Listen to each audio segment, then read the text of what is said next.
Welcome to Talking in Stations. It's today in EVE Online, October 8th, Patch Note Day. Welcome, everyone.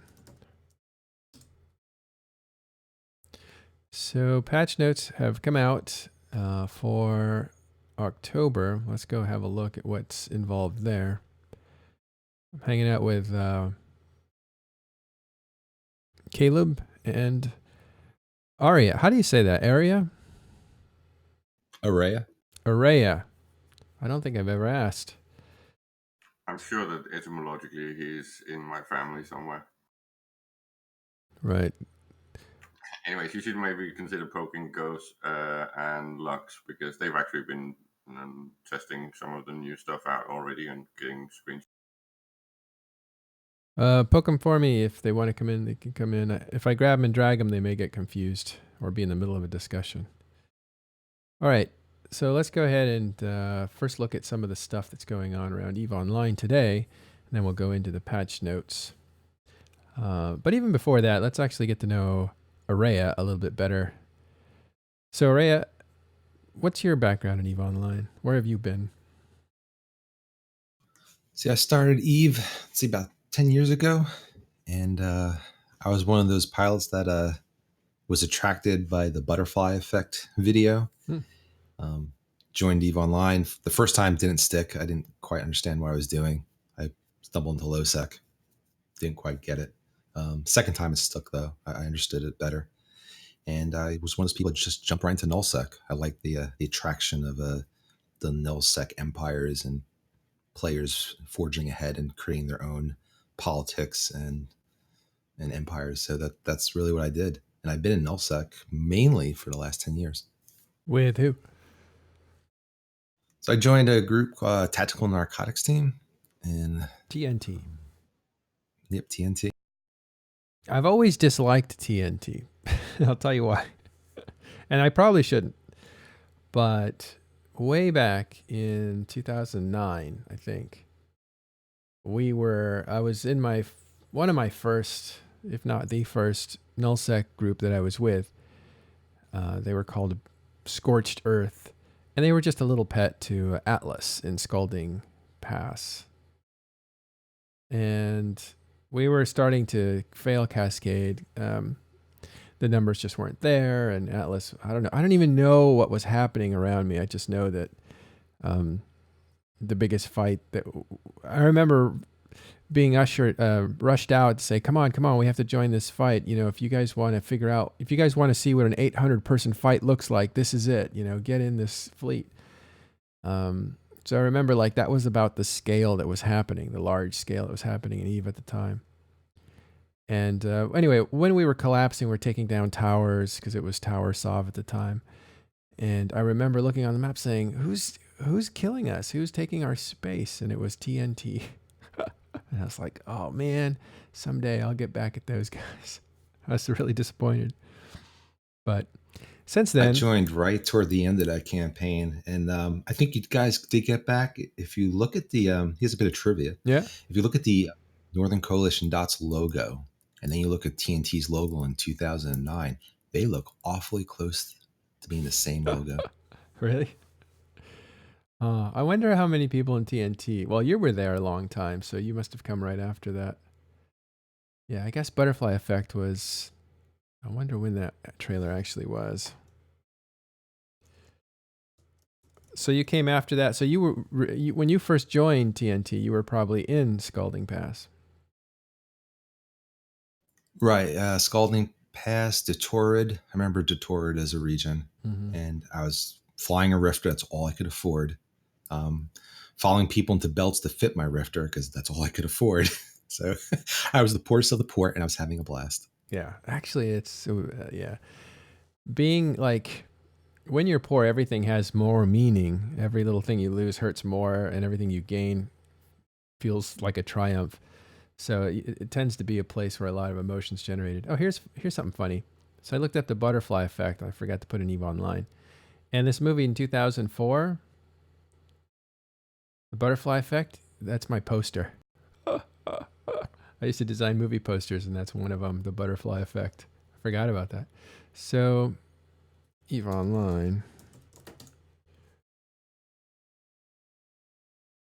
EVE Online Butterfly Effect YouTube. Let's have a look at that. That came out in 2009 July. So summer 2009. We won't play the video because it skips around. It's funny. Oh, that old interface. Speaking of old interface, if you have a taste for nostalgia, Ashley put together the Jukebox online. So you can actually see what the interface looked like in EVE Online on a website that has the Jukebox on it, which was taken out a long time ago. And you can play the songs and listen to them. It's obviously up to date as far as songs go, so you can play all the old songs. It looks just like it did back then. But there's even new songs that you could play that weren't available back then. And so that's a nice little trip down in nostalgia. So you can find that at talkingstations.com. There's an article about it. And it is really, really nice to see that attention to detail and that you get to use it like it was used in the game. It's not just a SoundCloud list that you can play. It's actually it's very faithful to the way it looked like in the game. So that's really cool.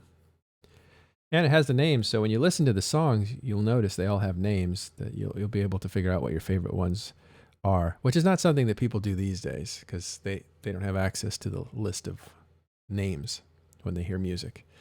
And say goodbye to that music anyway, because it looks like CCP's taking the music out and putting in some kind of procedural rhythms that will add context to the game. But the music for EVE Online, it looks like the CSM gave their approval to remove it. Now, whether that was enough to remove it, we don't know. Depends on what CCP decides, but there it is. There it is. Okay. All right, so we have more people that jumped in here. Let me make sure that they can all speak.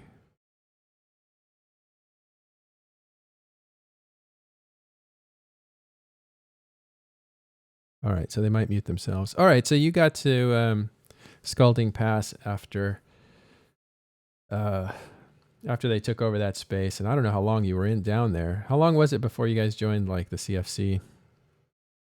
We were down there until Goon Swarm killed us. Killed TNT? Yeah, pretty much. Then you joined them? We were fighting a bunch of groups, and I don't remember all the groups' names because I was really new, and the politics was just above me at that point. But I do remember at one point, Goon Swarm was going to jump in and help save us, and they jumped in dreads, and that's where I learned the difference between a dread and a carrier. And that was pretty much our staging system got wiped. Had a blast. It was fun doing all the fighting was so chaotic. I didn't know what was going on, and I don't know if that made it more fun. Mm-hmm. But I remember just positive memories about that era. Later on, we ended up becoming allied with Goon Swarm, which was interesting given our past, and we've been together ever since. So I don't understand though. Did Goon Swarm wipe you out, or did they save you? Oh, no, they wiped us out. We were enemies at that point. Oh, and then you guys decided to join them shortly after that because TNT was in CFC, I believe. That was a while ago. We went north and joined. We decided we want to stay in nullsec. A lot of, I guess, alliances, when they lose space, they go back to lowsec, but we made a conscious decision. We want to stay in nullsec. Mm-hmm. So we went from the southeast all the way up to Cloud Ring. And we joined with a group called TCF, and we were fighting Evoke at the time. Oh, Evoke. So we were probably fighting each other. And TCF, this is right were you in Tau Ceti Federation? TNT was, I can't remember the system, but we were in Cloud Ring working with Tau Ceti Federation. Oh, working with them. Yeah. Yeah. I remember that. I think we called this weaponized. Cloud Ring. They're saying we were fighting in Cloud Ring. It was TCF, TNT. I think the other alliance was Defiant, fighting Evoke.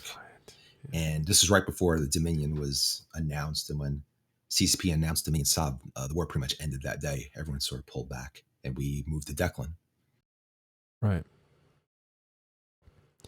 Yeah, I was fighting alongside Evoke. Actually, their FCs were flying our fleets, or our fleets were merging into their fleets in order to fight, along with NC Dot and Evoke, and we were Dead Terrorists. That's the group I was in at the time.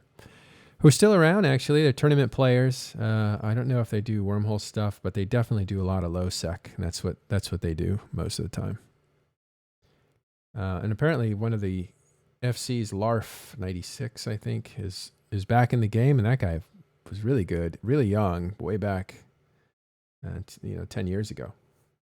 So I don't know if he came for Blackout and took off again or what happened, but he'd come back. So I should look for him. Okay, so again, the Jukebox, just want to replug that. You can see Talking in Stations on October 7th, the EVE Online Jukebox project. There's a description of actually what went into making it, how it was made, and then you have a link to EVE Jukebox Project 1.0. And you click that, and you go to the Jukebox, and you can see this window moves around. It's like the old window. For some reason, the background isn't coming through, but there's actually a background in here. That is Captain's Quarters when you're looking out at your, I think it's a Megathron. But actually, it looks fine this way because the Captain's Quarters wasn't really around when the Jukebox was around. I guess there was an overlap of a few years, so that makes sense. But you can see there's orchestral soundtrack, which is a live rendition of EVE music. You have mission music, which is kind of rockier. It's not so ambient based.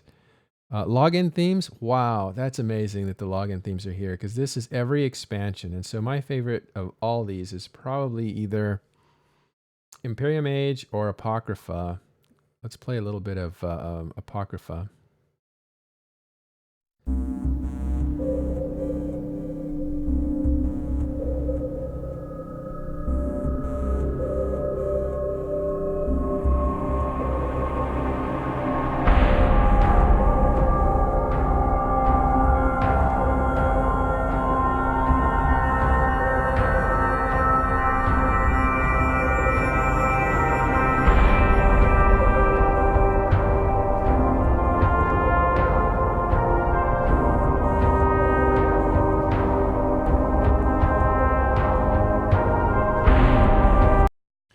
Well, I hate to cut it off like that. I couldn't fade it out.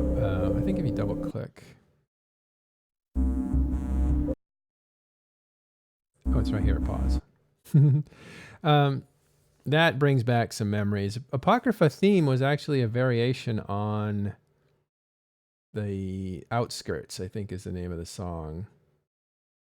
But it's like a re-edited version, so it's shorter. I don't think there's a search on here, so you have to actually find, but yeah. It's called On the Outskirts, I think. And that is the longer version of the Apocrypha. The Apocrypha is when the wormholes came in, so that was a very mysterious time. My other favorite that I just, it's when I started playing EVE, was the login music for Imperium Age. And check this out. This is such a good tribal soundtrack here.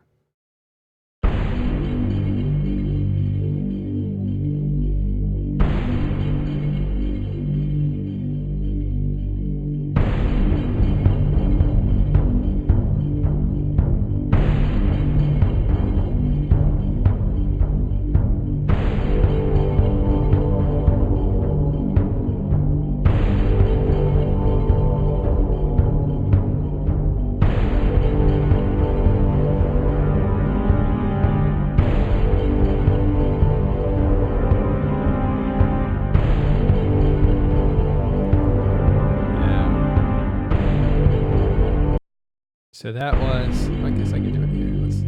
I'll just mute it out. That's a little bit easier on the ears. I hate when music just stops. It's so jarring. Yeah, that was a great tribal Imperium Age. That was the beginning of Faction War. Faction War was actually late. It was supposed to be out before the Imperium Age, or the Imperium Age was pushed, I guess. So it was like 6 months late, but when it did drop, that was the soundtrack for it. It also happened to be the soundtrack for the very next expansion. They didn't bother making a new song for that one. That one was called Quantum Rise, I think. It's a really cool name. But yeah, so these are some of the songs that you can get, plus more. You get permaband songs on here, some miscellaneous tracks. I don't know what these are, the peace logs, war logs, and dead logs. So that, I wonder, let's see if I can understand what these are. Let's try this ice one here for war logs. Are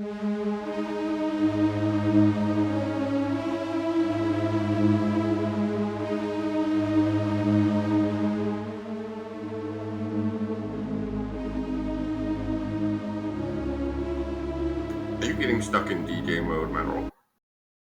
Yeah, I don't know. I don't know what those are. Yeah, I kind of am. I don't know what those are. I'm going to find out because that's stuff that I don't recognize. So it'll be interesting to see where that comes from. But this is great, and it's again, I love the trappings. You know, you have the old interface, the colored icons. Oh, I miss those very much. You have the undock on the bottom left, which is where it used to be, and again, this stuff kind of looks the same except that you have colored icons instead of what you have now. And this is great. And then the only person you're in local chat with is Laura Noble, who's the creator. That's Ashy's alternative identity, I believe. So check that out. That's definitely worth.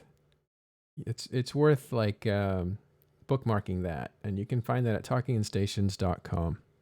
Yeah, CCP should really consider doing an optional or rather a semi-forced button on the current UI. So you get an undock button in the old spot, right? It might actually get NC to undock. Yeah. All right.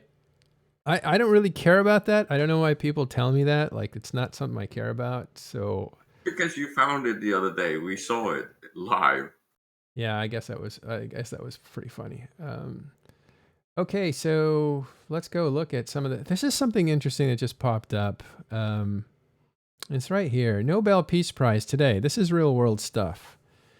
One of the guys that won the Nobel Peace Prize today for physics is involved with what was it called? Let me find it. Involved with EVE Online. Project Discovery. Project Discovery. Yeah. Was it Project? Yeah, Project Discovery. Project Discovery.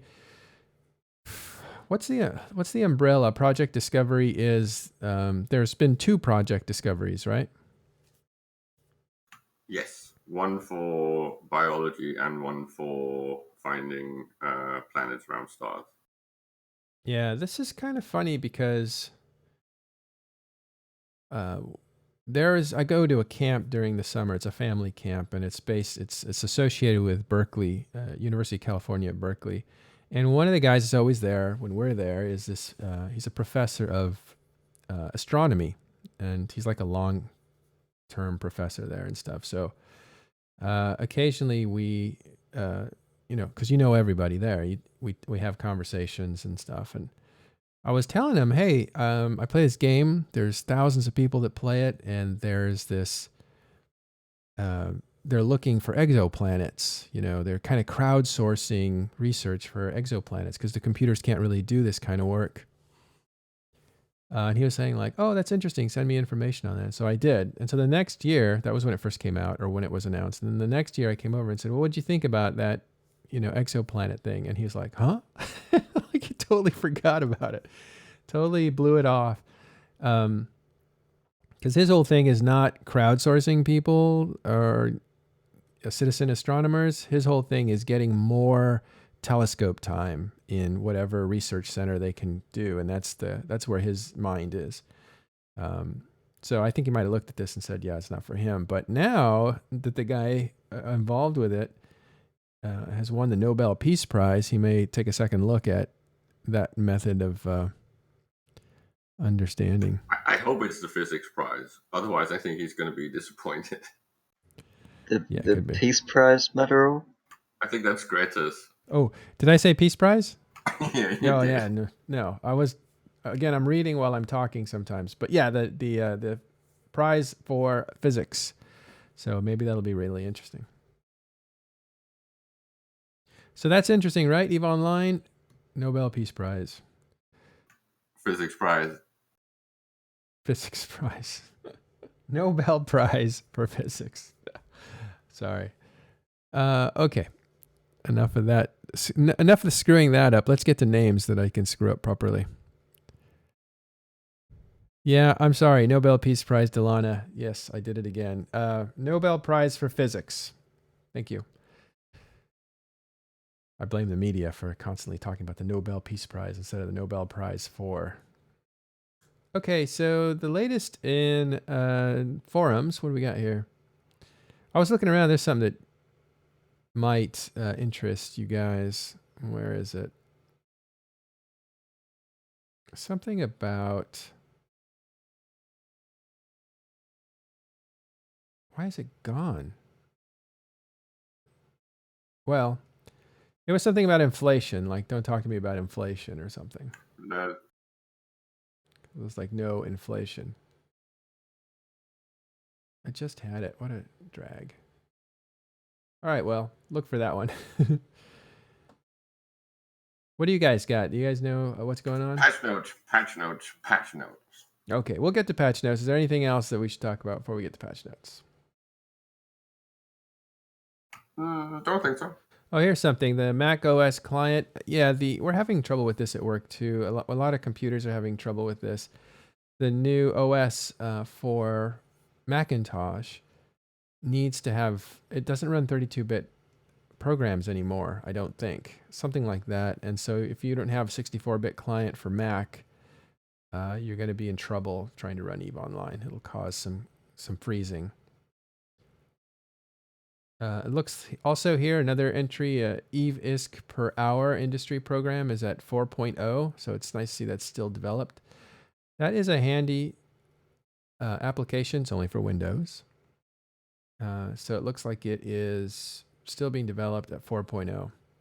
What that program does really well is allows you to comprehensively shop for things. It does a bunch of things, but it's supposed to basically say, of all the things in EVE Online, what's the thing that you should build that will have the best markup? And so it compares everything. That's a lot of number crunching. It compares how fast something sells, compares how much it costs to build, and it computates all that and then says, if you really want to make money, build this expensive item and sell it, or build this cheap item and sell 10,000 of those because there's a lot of demand for them. So it does a lot of thinking for you, so you don't have to worry about that. I found that it was inaccurate a lot of the time, which was okay, but I really liked its shopping feature, which meant that you could say, I want to build this, say, capital ship, and it broke down what you needed to buy and how much, all the way down to the minerals, or all the way down to its parts and then parts of parts. So that was pretty cool, and it gives you a complete shopping list. But now a lot of that functionality is in the game, so I found that I wasn't using ISK per hour very much after that, because shopping online is just shopping in the game is just much easier. If you know how to use the blueprints, you can actually cost out what it's going to cost you to produce that, and then you can check the market to see if it's cheaper on the market. And then a lot of times it is, so you just buy the piece rather than making it yourself. Okay, so that's the latest in EVE Online forums. Let's take a look at Dotlan real quick. And we'll refresh to make sure we're looking at the freshest data. And yeah, pretty much everything is the same. Well, this is new, actually. So the Kavala Expanse is where Horde is active, basically. But Calavella, I don't know what I said there, but Calavella Expanse. But Tribute looks like it's on fire right now with all those little groups in there, which is really exciting to see. If we look over here at Talking in Stations, go to Sov maps, and we look at Alliance Sov, you can see just how many little groups are fighting in Tribute and Vale and maybe all the way over to Pure Blind. And that is, it's really nice to see. There was the main group in there that people know is Rote Capel, and there was a bluff that Rote Capel had joined the Imperium, and it depressed a lot of people because, you know, here's this neat little activity of smaller groups fighting space and fighting each other, and the thought that they would just join a big group, you know, was disheartening to people. But it was a big joke, and they were just pointing out, like, CCP, you know, this could be true. The way the game's designed, you really benefit a lot more by belonging to a big group, and that's not good for the game. If you want this kind of diversity here, you've got to make it so being in a small group is just as viable. And I'll open this question to you guys. It seems to me that there's safety in numbers, so being in a big group allows safety. But the problem with big groups is you have cultural differences. Now you've got to, like, want to belong to that group when your corporation may want a separate type of identity. And that's the push to, that's the pressure to expand to do your own thing. Have any thoughts on that? Well, on goon holes, no. On what? Goon holes, the whole piling thing, swinger club stuff. I have no comments on it. Yeah, I don't know what you're talking about, Caleb, but I'm sure there's something there. But yeah, so I thought that the culture is the thing that pushes people out to do their own thing, and the safety in numbers is what pulls people in to do their own thing. So I think Litch might have a word on it. He's trying to get voice. You left the gag ball in it. All right. There. All right. Let's move on then, I guess, to patch notes. You can find these at EVE Online. Patch notes. I don't use Google. I use DuckDuckGoose, but you can find it that way too. Here are the patch notes, and we're looking at October. And there we are. Let's go through these. Now, we're taking these on today, not to let you know that these are now in the game. They are real. They are in the game. This is not hypothetical. This is not something that might arrive. This is not stuff on Test Center. This is not stuff that is on leaked sites. This is what's in the game today. Let's go through it. So features and changes. Balancing. Increase the size of pirate shipyard caches. What do they mean by caches there? You got the whole narrative of that from the guy that was actually abusing it. And okay, that's what I thought. But I don't know why they said caches. Shouldn't it be loot? Strong boxes is what they're called. Well, that's confusing right off the bat. Okay, but we do know what this is. I just didn't recognize it. And this means that if you destroy a pirate shipyard, that the loot, I believe, can only be carried away in a freighter. Is that right for pirate shipyards?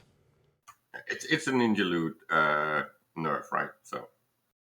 No, I don't know what that means. Look, the pirate shipyards, those are forward operating bases. I thought those were still in the game. And, I mean, if they're just talking about Satios, why don't they just write Satios? Or pirate shipyards, Satios. I don't know, but right off the bat, I think could have been clearer with that.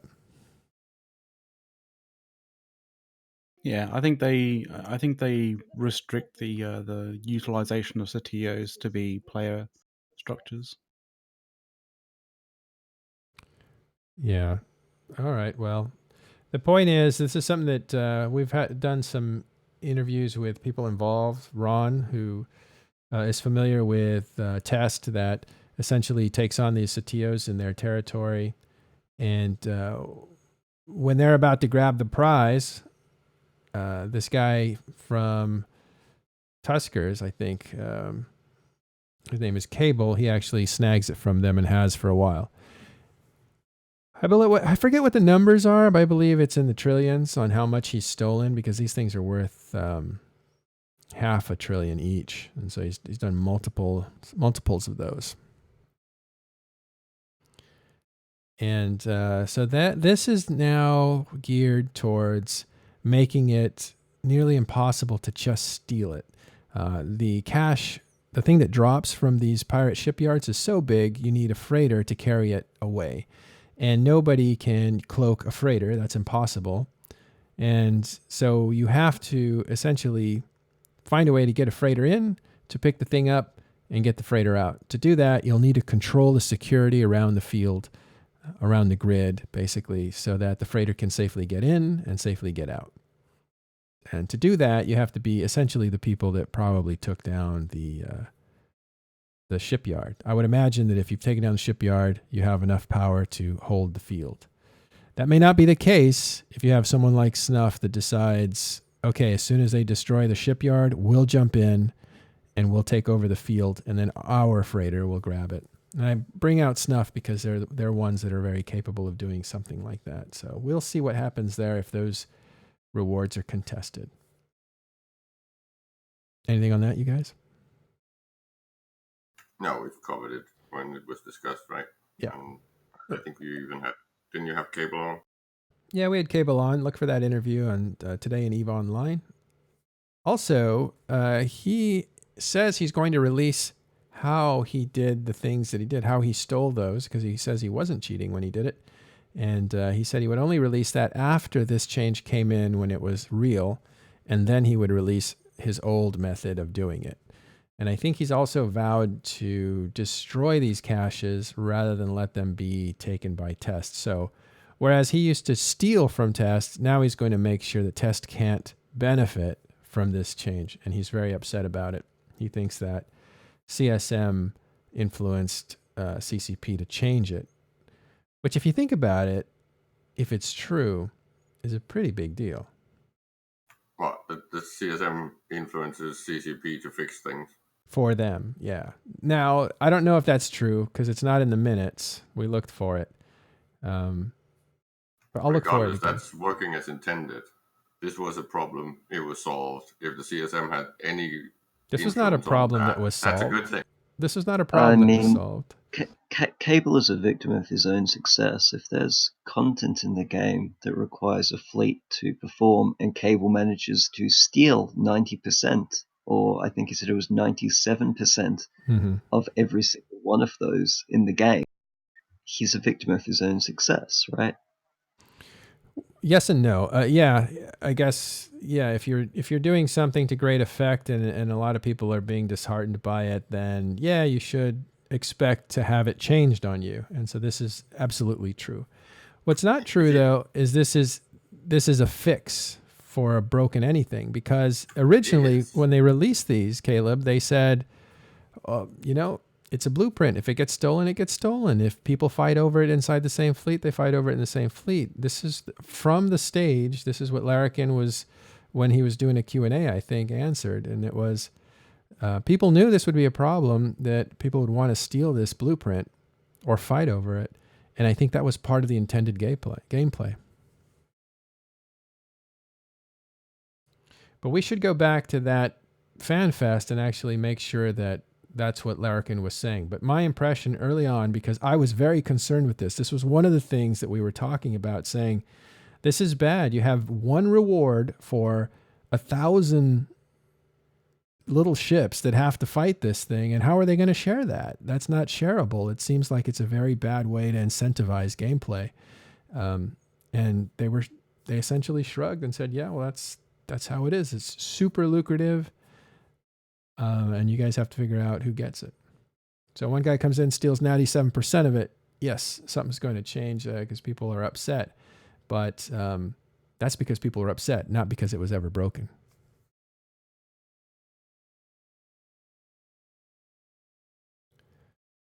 All right, guys, let's move on to implants. Where's Ashtarothi? Why aren't you in here, Ashtarothi? You're in chat. You're not here. Okay, implants, introducing the T2 mid-grade implant set Mimesis, now available in a Department of Defense LP store, loyalty point store near you. What are those used for? You guys know? Triglavian ships. I believe it's disintegrators. Ash doesn't have talking permits, so he's probably... I'll get him. Nobody does when they come in here because I don't want people jumping in and yelling. So Yeah. I'm yelling. No. There it is. The mimesis implant is this is the mid-grade mimesis. We already have the low grade. And what it does is it lowers the amount that the weapon ramps per cycle. So it ramps slower, but it increases the maximum ramp that they have. So basically, if you can guarantee that you're going to be on grid for 3 to 4 minutes without any disturbance whatsoever, or at least without stopping firing, then it starts doing incredible amounts of damage. So you're talking about like a single Lashak able to ref a structure pretty easily, assistances with fobs or other structures like that, and maybe potentially even something like a Titan that's pinned down that you're allowed to just chew on for a while. These are practical applications. They're very niche implant, though, obviously. Yeah, this implant only works with Triglavian ships. The Lashak is the battleship-sized Triglavian ship. And those weapons actually take time to ramp up to their max damage. It's like a laser that you apply. It starts at low damage, ramps up to a final max damage, which is really high. It's higher than any other damage for a weapon of its class. So that's great if you can hold the target and shoot it consistently for a certain amount of time while that weapon gets hotter and hotter and hotter. And that's really good when you're taking on structures or giant ships that you can pin down and hold. So whereas you used to have dread a long time ago, in order to kill a Titan, which was rare, you needed to jump in dreadnoughts and use that heavy weaponry in siege modes to apply incredible amounts of damage to knock down the millions of skill points that Titans had. And a long time ago, that was a new concept, using these dreadnoughts to do that. And now, as time has passed, there's other ways to kill Titans, and now you have maybe Lashaks that can apply that much damage instead of dreadnoughts to a big ship like a mothership, not a mothership, but a super carrier or a Titan.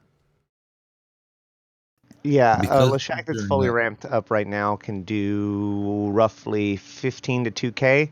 With these implants, they do closer to 2 to 3K. Oh, it's a whole and then there's still a high grade coming. Yeah. Aria?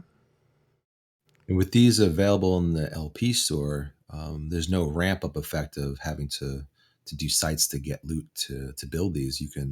We can effectively see these in play today. Correct. Yeah. Well, you buy the blueprint, so you do have to still build the mimesis implant after you've bought it. But yes, I mean, like that doesn't take very long at all. Okay, we will move on to localization. Added the sinosaural, people say it differently, and I can never get it right, but added text to the sinosaural right-click menu to reflect different sinosaural types. Why'd they put that under localization? Localization's usually languages. At least that's the way we think of it. Okay, market. This is a popular one for people. It's one of those things that Caleb hates, right? Quality of life. And unpacked and undamaged items can now be sold without any need to repackage them first. So for those that don't know, you couldn't sell something that wasn't packaged. You had to package it first and then sell it. And it was just an extra move, but it made logical sense in the game. It probably was a database issue.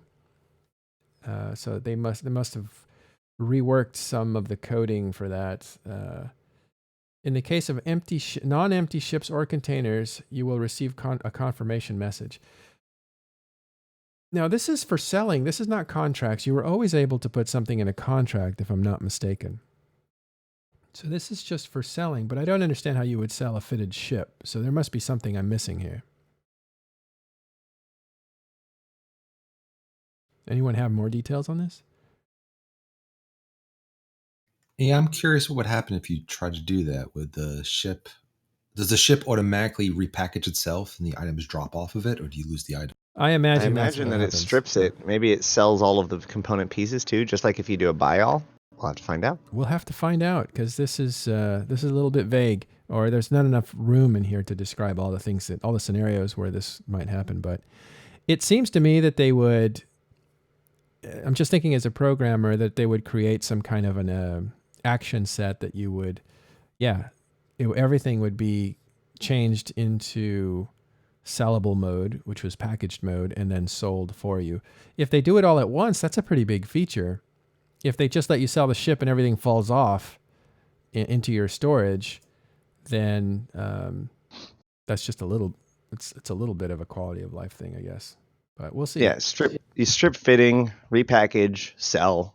It's a pretty simple macro to build. It's just like some of the other quality of life changes that we've had where it's like you can clone jump without stopping your queue. These are all kind of just macro tasks where they can take several things that they know a player does at the same time in order to do the task and kind of stick them together. And this is what Karker is particularly good at.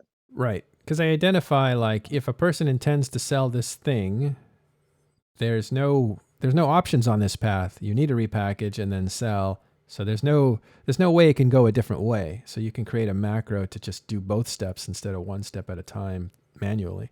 So that makes sense. We'll find out more about that and report back and see. I wonder if there's any way of abusing that. It's just the one that I heard is like, obviously the bug that everybody kind of anticipated, but I don't know if it'll happen because it's too obvious, is if in the event that something is not repaired, right? So if it's unpackaged and it's not repaired, given the correct conditions, could you put something up for sale that hasn't been repaired, and would that break things in some way?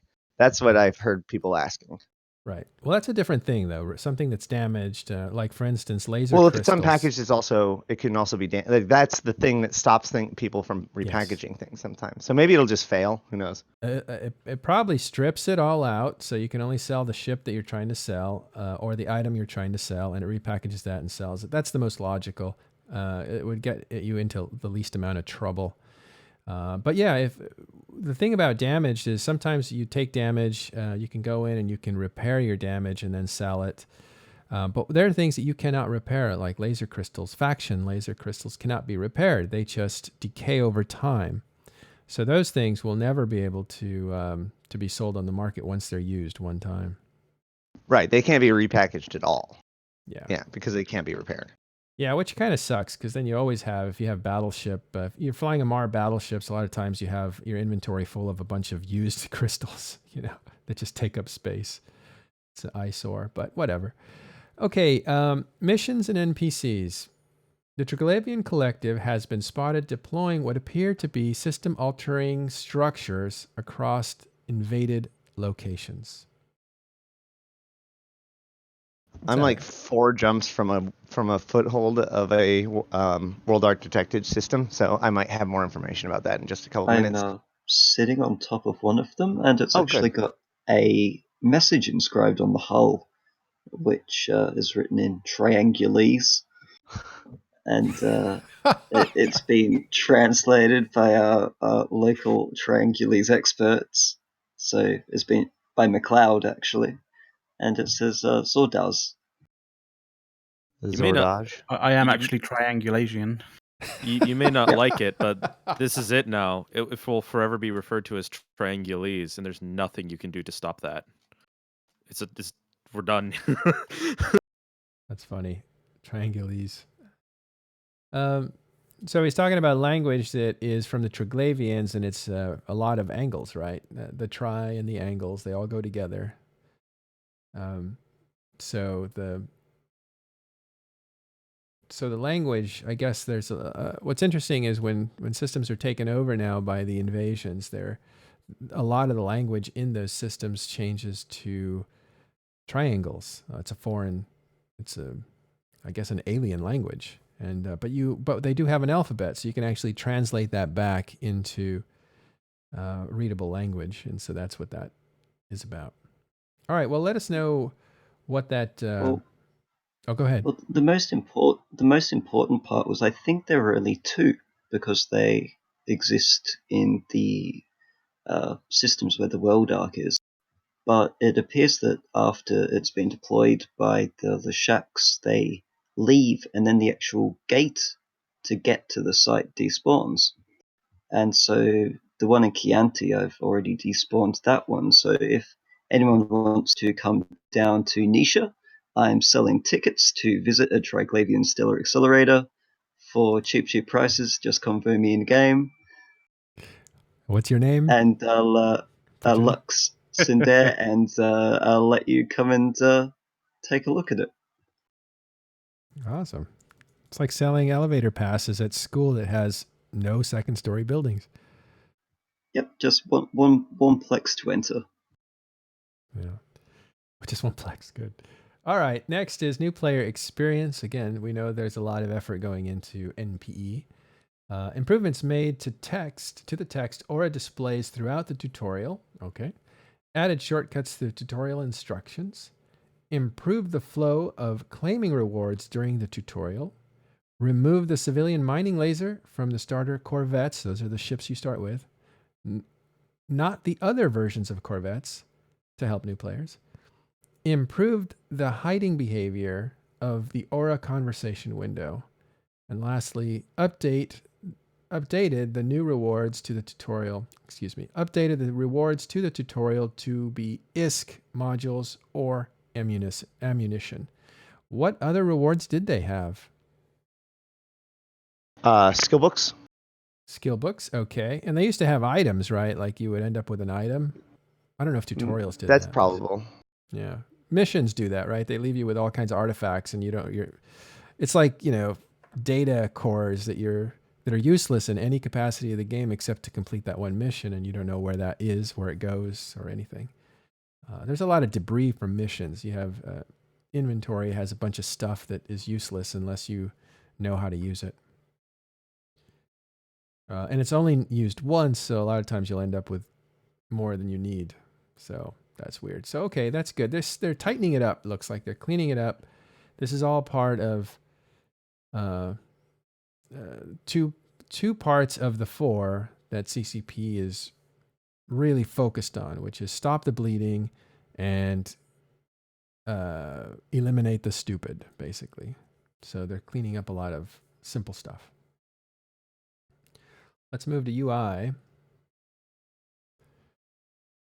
Made improvements to the info panel for missions and the tutorial. The set destination button switches to destination set after use. Oh, that's interesting. The warp to and dock buttons update as the character progresses through their warping. That's interesting too. I want to see that in action, actually. And thirdly, you can abort undock when undocking from a station or a structure using the info panel button. We'll have to see how that works. Okay, so 3-Foot Ninja says all data cores can be used in Invention. Not all data cores, but you are mostly correct. Almost all of them. And what I meant by data cores is aren't there some data cores that are left over from missions? Are they called data cores? Or data sets or something? I don't know, some fictional name, but it looks like a data core has the same symbol. It's just not a data core, and it can't be used for Invention. So it's just sitting there confusing you. That's the kind of stuff they need to clearly mark as like, this is a novelty item. It's not used for anything. Well, there is an altered data core. That's it. Which says it's been altered and rendered useless. Yes. Well, it's something like that, right? It comes out of a mission and it looks like a data core. It's just called altered, so you can't use it for anything that you need it to do. There's just stuff like that anyway. And a strange data core. This item, clearly salvaged from one of the wrecked ships, is responsible or recognizable as a data core. So that sounds like something that might be in like a mission or a tutorial. Yeah, exactly. Yeah. So there's like, you're right though. I don't want to take away from the point. Like 95% of data cores are for Invention, and that's how they're used. But there's just a few exceptions that kind of muddy the waters and that's just one type of thing. Sometimes you end up with like janitors. Sometimes you end up with cows. Sometimes you end up with livestock. you end up with stuff that you can't use in any way. It's just kind of left over from missions that weren't complete or something like that. Okay, moving on to user interface part 2. Increase the default width of the overview and selected items window. Okay, that's good. The overview starts out a little bit thicker so you can get more information. It's probably their attempt to make the overview a little more usable. In the agency added an explanation of factional warfare complexes and a video to the faction warfare page to help better explain how complexes work. And I think we have that. Do you still have that, Ashtarothi? Can you send it to me? Maybe I can just grab it. I'm going to show you what that video looks like because Ash was good enough to bring it down from the game itself. Oh no! I'm literally in the warp to a stellar. So Okay. It's all right. it should be under links in Talking Stations. Thanks. Okay, I was looking in our private convo, but I'll pull it out of links here. So in Talking Stations in links, you can see there's a little video there. But I have to back up to find it. A lot has gone on. Here it is. Got it. Okay, so I've downloaded it, but I'm going to go ahead and post it in how does this work?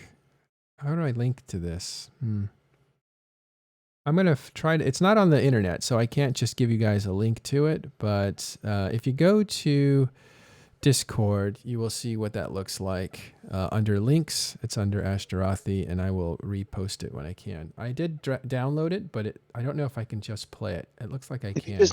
Hold on. If you just open up your faction warfare menu, yeah, or if you open up agency, go to encounters, faction warfare, it is on the left-hand side. It's just playing.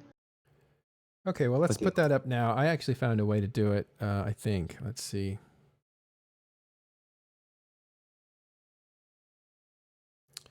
No, I didn't find a way to do it. But this wants to play in Chrome, which is interesting. But won't play in Safari. Huh. All right, well, it's a little video. It's only like 3 or 4 seconds, so I'm not going to stop the show to do that. But check that out. It just helps you understand visually what's going on with these things and what you're supposed to do. It's a neat little thing. Aura dialog window no longer contains an option to close. Added a suppressible warning window when in a structure/station and attempting to buy an item located in another structure/station. Help pointer links can now be pasted into chat. I thought they always could.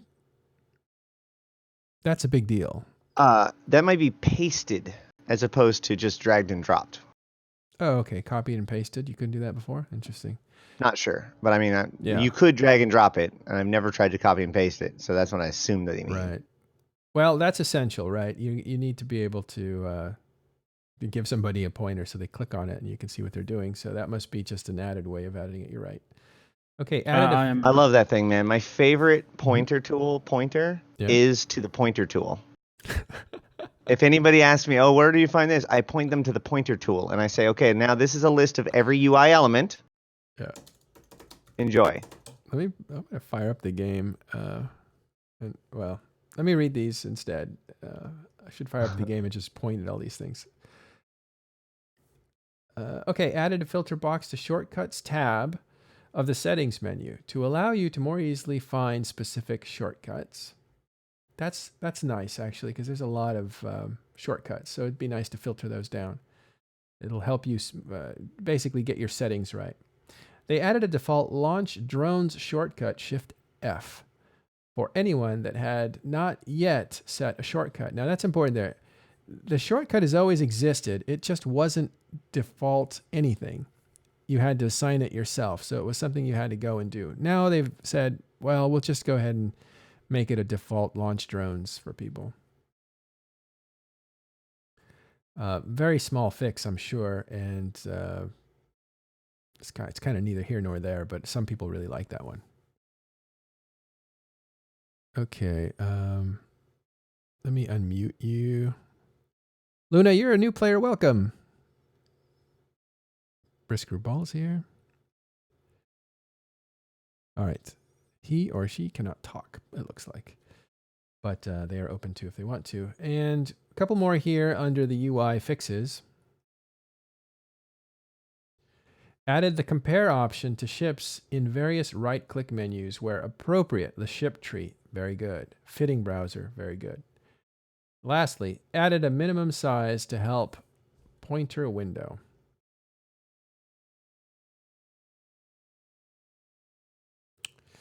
Okay, that's all the features that are in patch notes. So there's a few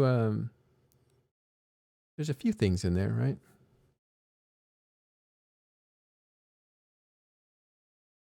Oh, for sure.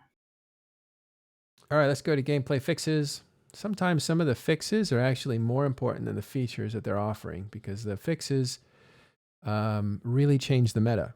If you have a certain thing that you're doing that really works well and you find out like that's not what intended gameplay was and it gets fixed, then you're going to change your behavior and the meta is going to change. So a lot of times fixes change meta. We have altered the deal. Pray I do not alter it further. All right. Okay, just looking at comments here. Before we go on to fixes, do you guys have any comments while I go and look at what's going on here in chat? Hi. Hi. Who is that? Is that Luna? All right. I assume it is. Well, It's hello. Luna. Wow. Yeah, it used to be. Welcome. Wow, Meta mispronouncing someone's name. Okay. How are you? We're good. That laugh sounds like a soundboard. Am I being somebody putting me on? All right. Hi, Luna. Welcome. We assume you are real. Thank you for coming. All right. We're going to talk about defect fixes, gameplay. Fixed an issue where a trade was not correctly canceling if one trader assumes control of the upwell structure. Wow. I am not going to read all these things because these are all bug fixes. Yeah, these are usually really niche. Yeah, this is very, very specific. Let's do graphics here. Again, those are specific. I'll just go through these really quick in my head to see if there's anything worth mentioning. I do like the fix where I guess there was an issue where you would jump into a system and you have a black screen. And it's always good to see those type of fixes. No one likes to get a black screen when you jump and change system. Yeah. Okay, it says fixes to modules, to missions and NPCs, to structures and deployables, and text and descriptions. And those are usually very general. If you look at fixes for text and descriptions, you have just various spelling and grammar and punctuation fixes. It's basically copy editing. Structures and deployment. Well, skip that. Missions and NPCs. Fix an issue where several Triglavian ships not display damage types. Again, these are all fixes. It doesn't look like it's anything here that's meta changing. It's just bugs and fixes and cleaning the game. So a very small patch for October, which is different from September, which had a much bigger patch. And I believe if there's nothing else, that is the patch notes for this month. Next month, we'll see what's going on. We assume that between today and next month is Eve Vegas, where a lot of players, thousands, show up in Las Vegas, Nevada, and talk about Eve Online. But more importantly, CCP gives presentations on some of the stuff that you can expect during the winter. And what's the vibe, guys? Is Eve Vegas going to have something to hear about, or do you think it's going to be Well, I mean, quiet?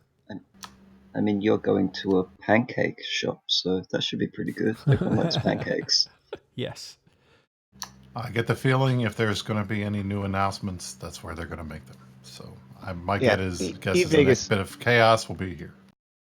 Vegas is historically the place where they announce like either the winter or spring expansion, depending on how far out they are or where they're at in their schedule.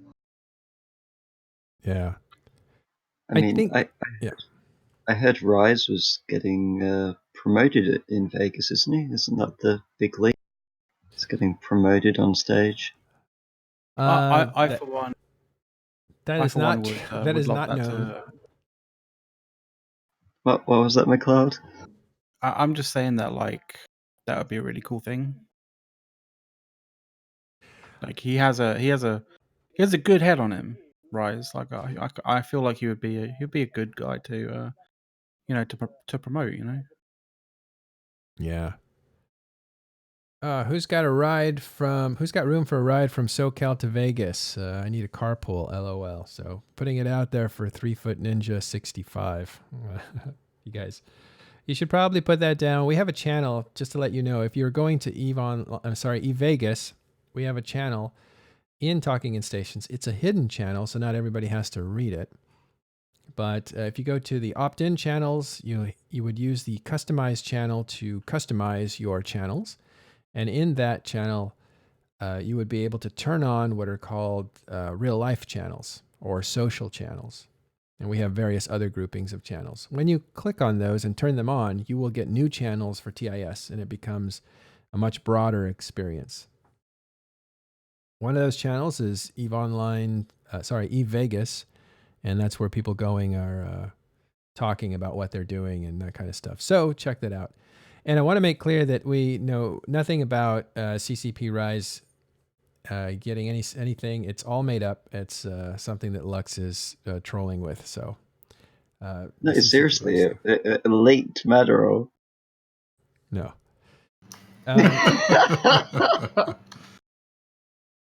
Your inception did not work this time, Lux. Yeah. Sorry. He's wise to my tricks. So yeah. So Eve Vegas is going to be, Talking Station is going to be there in force. I think we have 11 or 12 people going from Talking in Station. So you can meet people like Brisk Rubaugh, Elise Randolph, hopefully Ashtarothi. I'm not 100% sure on that one. We're working on it. Yeah. You better get there, Ash. Yeah. Hopefully, but we don't know if Carneros is going to be there. But you will see other people like January who will be there. You have Ivy, the organizer from Eve North, will be there. She's now part of Talking in Stations. And Delana, who's in Horde, is also going to be there, well known from Horde and from, I think she's famous for squeaking because she won a prize and her voice was gone from, I think, talking and partying the night before. So instead of a yell of excitement, it was a squeak. She tells us where That's so unfortunate. CCP squeaker came from. Yeah, that's unfortunate. I think she's in chat, so she can elaborate on that story, but that was kind of funny. And Exxon Fang will be there, which is really cool. He does a lot of stuff for TIS. He does a lot of the artwork. He organizes YouTube, and he hangs around in operations and does just about everything. Works on the website. So it'll be cool to have all these guys there. Again, Lulu will be there. Titalis will be there. It's just going to be great for Talking Stations. But you can all meet these people. Just come hang out with us. Next week during the show, we'll actually publish when we're going to meet so that we can all group up together and stuff. So that'll be a lot of fun. Of course, eVegas is a place where a lot of groups come to meet up with each other and hang around with each other. So it's kind of I think it's a strange convention. Brisk, you've been to probably a lot of conventions, right? I have been to more than my fair share, unfortunately. Yeah. I personally love conventions if I'm interested in the material. If I go to like Adobe Max, I love being there because I meet other people that are into the software and I look at the trends and there's just a lot of stuff going on. Eve Vegas, how does it compare to normal conventions? I would say it's similar to normal conventions. I think the one thing that is different that you usually see at other conventions is you have all of these vendors that will come and put on their own presentations, and they'll be selling stuff and handing out free stuff like that. And that other than the one CCP area where they sell stuff and some displays, and usually the silent auction, you don't have that massive vendor room with a ton of people coming in and out of it. But other than that, it's pretty similar. You got stuff on the main stage going on all the time. You have people meeting and coming and going and talking to each other. So yeah, other than that, I think it's pretty similar as pretty standard convention. So we need some trade show activity, like people in stalls selling their faction ammunition.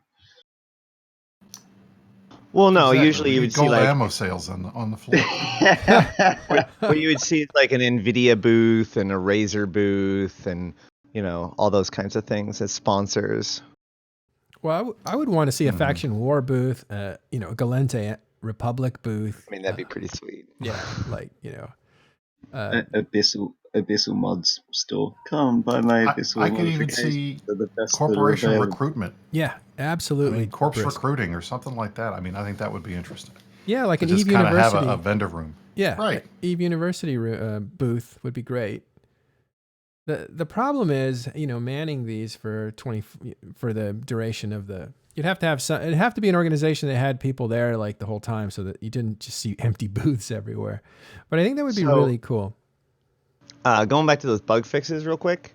Yeah. The one about the Triglavians is the fact that for the last 2 major patches, you have not been able to see the disintegrators damage on their show info panel. So like if you show info on a normal Triglavian, they would have no damage whatsoever. And if you show info on like a liminal, they would have 50% EM, 50% kinetic. So basically the disintegrator just wasn't being tracked at all.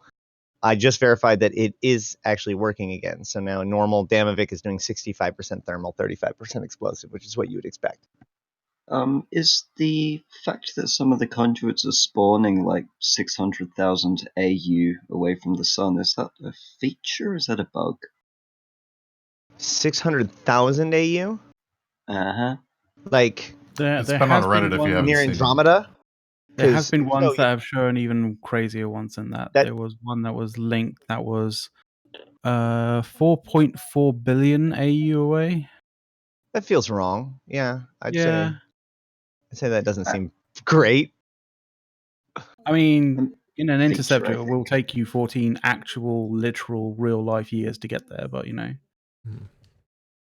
Oh, one more thing, not a part of Talking in Station, but Liz Lizard Breath is the winner of the Avatar Titan that TIS gave away, and she will be at Eve Vegas, so you can meet her there, I think. So good to have her back. She's been away from keyboard for a little while, and we're so happy to have her back. She's cool as well. Yeah. So, speaking of bugs, you mentioned Sino changes, and it was under localization. There is a bug with the change in Sinos. You can still right-click your capacitor jump, but you can no longer jump from the fleet broadcast window. And that is a bug and it's been logged. But just be aware if you're jumping capitals or supers, it's going to be a little bit harder to jump to your Sino that's broadcast in your fleet window. That's so funny because I think on the last Talking in Stations, we were giving out tips, and I never knew you could just tap the right-click on the capacitor to jump. So I was always trying to find the guy in fleet, and I was always jumping late because of that. Well, for the first few times, and then eventually I got sorted. Speaking of corrections from things that we said yesterday, literally as soon as I tell everybody that we've proven that there's no more warp-ins, we get like just non-stop warp-ins all day yesterday. It was like CCP was watching, was like, oh, okay. And like it's been crazy. So there's warp-ins again. So our recommendation immediately. Yeah, our recommendation of mining and those things, you need protection to do it. When we said, hey, it'd be great. I mean, our shield fleet, we bring an Orca, and so that Orca brings like shield boosts and shield reps and mining boosts, and we can support skiffs, and those skiffs can launch drones, and that gets them on the kills. So it like it's pretty fun. If you want to mine an invasion, there are ways of doing it. But yeah, you can't just grab your coveter, go to a sealed miner, and mine and hope for the best right now. Yeah, all right, let's correct that because I think you said right after the show, these things are down or something. They weren't working. Well, no. So 2 days ago, Okay. Exxon Fang was talking about how you can find the emergent conduits from other places because the agency doesn't clean them up correctly. As soon as he said that, the Rasnabort or the emergent conduits vanished for like 2 hours and then came back. They didn't fix the bug, so we didn't know what was going on. But after that, we did see differences in the warp-in behavior. So this is what it's like also fighting noticed? guys. Like every day, it's like, well, they're doing this, so this is what we assume is happening. Have you also noticed that there's a lot of sites in the probe scanner window, but not so many beacons? Yep. I haven't noticed. Wait, what? There's a lot of In things in the probe. In the Triglavian systems, there's a lot of sites in the probe scanner window, but they don't show up as beacons. Well, so when something first appears in the probe scanner window, it does not show up in the overview. And then when somebody warps to it for the first time, that's when it shows up in the overview. It's just like faction warfare and plexes, right? So they start out closed, and then when you warp to it, it opens. It's not doing that. Oh. All right. We'll figure it out and talk about it tomorrow. We have about 5 minutes left. Does anybody have anything that they want to cover that we haven't covered today? All right. I guess not. Okay. Thanks, everybody, for showing up. Let's have a quick look around at... By the way, can we verify if Luna is a real person or was she a soundboard? I mean, Pretty sure that was a soundboard. I find that very insulting, Matter. Like, someone comes in and they don't sound quite like you, or what you think an EVE player should sound like, and you're like, you're not a real person to me. You're not real. Hey, we have to be careful. There you go. It was Lux. I mean, you know, all things considered, like, you know, being open, you know, be open-minded. She's you know, publicly said in chat and stuff like that she is a new player, so, you know. Yeah, but sorry I got shy. That doesn't sound Japanese to me. Does it? Yeah. Well, It's okay. It's okay. Let's... In the event that it is a real thing, we should probably not rub it in any further. So we'll just... It's Lux. We'll deal with it. I just deal with it some other time. I just think it's not real. So, but whatever. We'll see. Either way, it's kind of funny to me. All right. Probably an FBI agent. Let's be honest. Yeah. No, it's. I have suspicions because anytime. I don't know. There's been a few times where I feel like, oh, somebody's trying to pull one over on me. I don't know if anybody has. I'm trying to think of if I've been taken or trolled or anything like that. I don't know, but whatever. You're just hoping not to get scolded by your son again, aren't you? Yeah. I got taken to task. That was the best part of Sunday.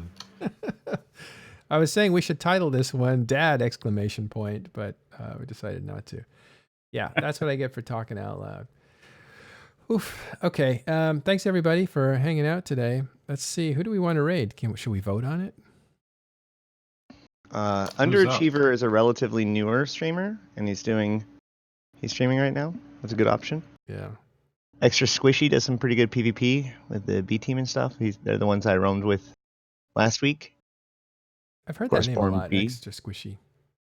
Oh, yeah, he's a pretty good PvP FC.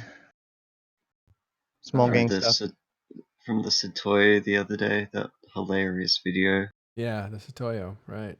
All right, well, I'll we'll go with him. Is he an NC dot? I don't know.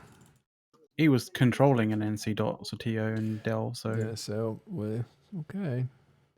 All right, everybody, thanks. Excuse me. Thanks, everybody, for showing up today for the patch notes. I'm sorry there wasn't anything more exciting in the patch notes, but it looked like a lot of bug fixes. We will check those out next month, which I think should be more exciting.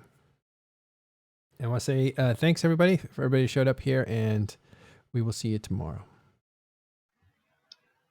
Maduro, just a quick correction so that we're giving out accurate information, which is important. We're already out. Extra Squishy is from a corporation called Naked Oiled bodybuilders. That's hot. All right, man. Later. Bye-bye.